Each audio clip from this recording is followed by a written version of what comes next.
in the tangled emerald wilderness of the Sundarbans, where mangrove roots twist like ancient fingers and the river breathes with the tides of the distant Bay of Bengal, stories do not fade.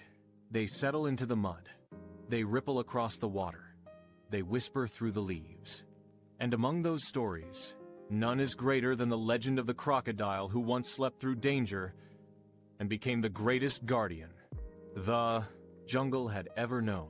His name was Coco. Coco was enormous, larger than most crocodiles of his generation. His scales shimmered dark green beneath the sun, and his tail could stir waves strong enough to knock over a fishing boat. Yet he loved one thing above all else: sleeping. He slept on sun-warmed banks. He floated asleep in the water. He even dozed while fish swam nervously around him. The monkeys called him Floating Log. The parrots laughed from above. Young crocodiles whispered, "He will never survive." Only old Brack, the elder crocodile, watched him carefully. "You dream too much," Brack warned. Coco smiled lazily. Maybe dreams are important. No one understood what he meant. One night, Coco had a vision so vivid it shook him awake. He saw the river cracked and dry, animals fighting over puddles, dark waters rising in fury, and a black-scaled crocodile standing over the ruins. When he woke, his heart pounded. For the first time in his life, he stayed awake long after sunrise. And that was when the first signs began. The dry season came harsher than ever before. The river shrank into narrow channels. Fish died in warm pools. Elephants walked miles for water. Tension filled the forest. Some animals began blaming others. The crocodiles guarded shrinking feeding grounds fiercely. The deer grew fearful. The monkeys argued constantly. Division spread like cracks in drying mud. Coco noticed something strange while floating half awake one afternoon. A side stream had become blocked by fallen trees and hardened mud. Fresh water could no longer flow into the river. Instead of ignoring it, Coco acted. He gathered elephants, monkeys, parrots, and deer. Together, they cleared the blockage. When water rushed back into the river, life returned. For the first time, the jungle saw what unity could do. But the river's troubles were far from over. Far away over the Bay of Bengal, a monstrous cyclone formed. The birds sensed it first. The wind changed. The tide pulsed strangely. Coco had already seen it in his dreams. He urged everyone toward Hyrule Island, the raised land hidden deep within the mangroves. They hesitated, until the storm struck. Rain slashed like claws. Wind howled like a beast. The river exploded from its banks. Coco swam tirelessly, rescuing the weak, guiding the frightened, diving into violent currents to save a fallen monkey. All night he remained awake on Hyrule Island, while the jungle drowned below. And when dawn came, the legend of Sleepy Silly Crocodile began to change. When the floodwaters retreated, another danger arrived. Boats, men with nets and traps. They took advantage of broken waterways to enter deep into the forest. Animals disappeared. Traps appeared along muddy banks. Coco organized the jungle once more. Parrots spied from the sky. Monkeys untied traps. Elephants blocked access routes. Coco confronted the boats at night, slamming the water with his massive tail until the hunters fled in terror. The jungle was safe again, but a darker threat was rising. In a restless sleep days before, Coco had seen a raised island hidden deep within the mangroves, a place untouched by floodwaters. Hyrule Island. No one believed him at first. "A sleepy crocodile predicting storms," the monkeys joked. But when the sky darkened and rain lashed the forest like claws, fear silenced laughter. Coco acted. He organized the jungle. Elephants carried smaller creatures. Monkeys tied vine bridges. Parrots guided from above.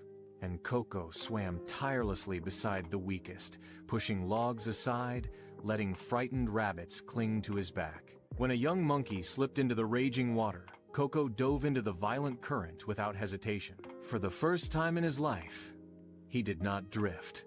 He fought. They reached Hyrule Island just as the river burst its banks.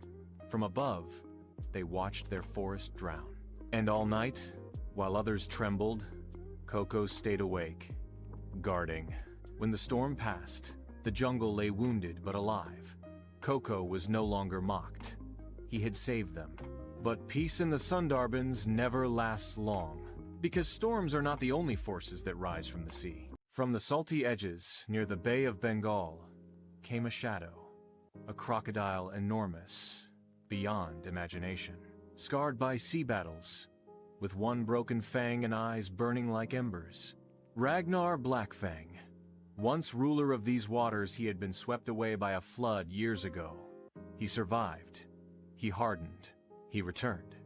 And he despised what he found. Unity, he growled. Weakness disguised as kindness. Part 7. Seeds of Division. Ragnar did not attack immediately. He whispered to younger crocodiles. Why follow a dreamer? Follow strength. Some listened. Food disputes returned. Territory fights erupted. The harmony Coco built began to fracture. Coco felt doubt creep into his heart. Was unity truly stronger than fear? Under a crimson sunset, Ragnar challenged Coco before the entire jungle. The tide rose. The river swelled. They collided with terrifying force. They twisted and rolled. Ragnar's brute strength battered Coco. But Coco used patience, timing, the current itself. When Ragnar lunged recklessly, Coco redirected him into mangrove roots. The jungle stood united along the banks. Elephants, monkeys, parrots, deer. Ragnar saw something he never understood before. Strength multiplied by unity. He yielded. Peace seemed restored, until strange tremors shook the outer waters. Ragnar, now guarding the sea edge, sensed it first. Something larger than crocodile, older than the mangroves. A monstrous bull shark had entered from the bay, hunting deep into freshwater territory. Ragnar fought it alone and was wounded. He retreated inland, humbled. Coco did not mock him. Instead, he swam beside him. For the first time, rivals became allies.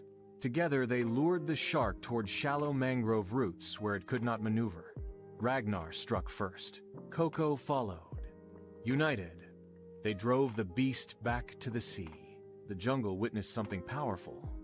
Former enemies fighting as brothers. Years later, drought returned worse than before. This time, lightning struck dry undergrowth. Fires spread across the forest edges. Smoke filled the air. Animals panicked. Coco organized evacuation through waterways. Ragnar guarded escape routes. Elephants cleared burning brush. Monkeys carried the smallest creatures. The jungle survived again. Age began touching both leaders. Brock passed away peacefully. Young crocodiles grew strong. One ambitious young male challenged both Coco and Ragnar, believing himself ready to rule. Instead of fighting, Coco did something unexpected. He stepped aside. Leadership is not about defeating others, he said.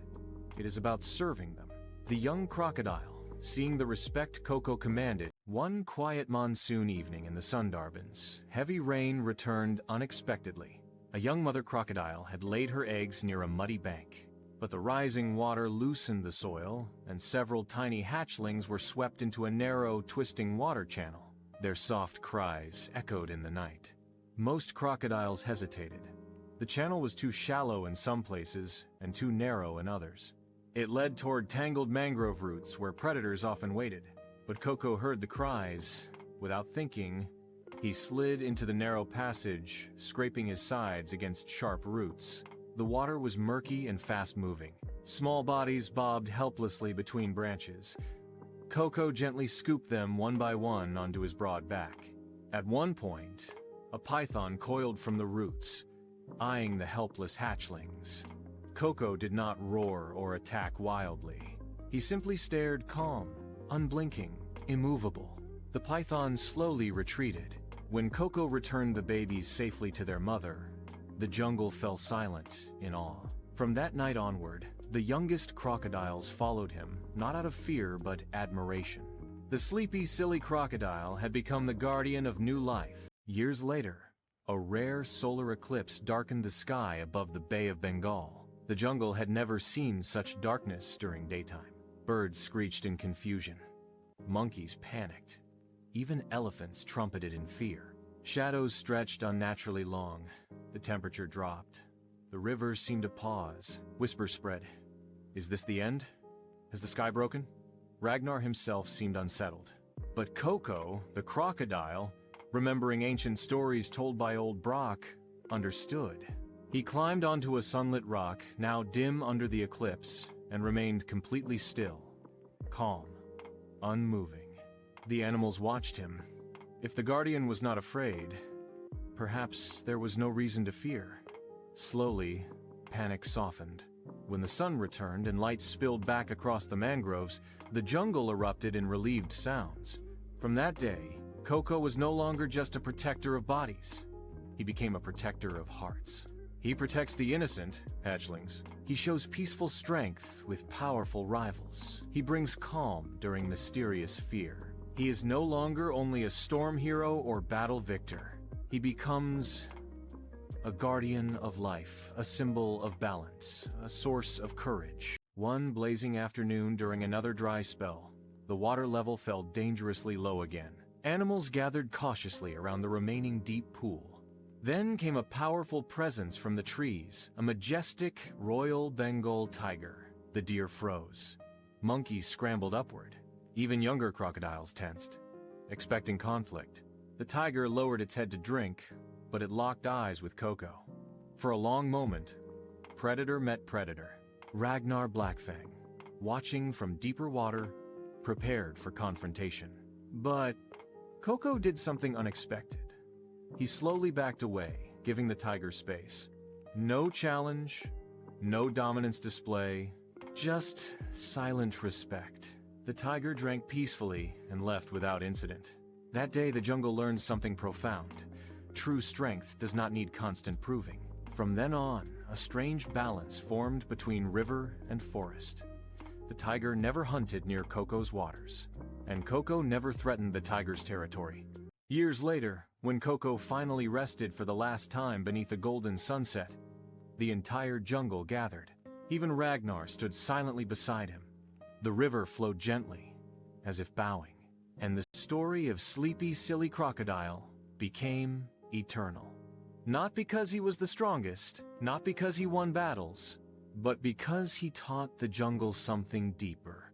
Dream, unite, protect, forgive. And the river of the Sundarbans still whispers his name.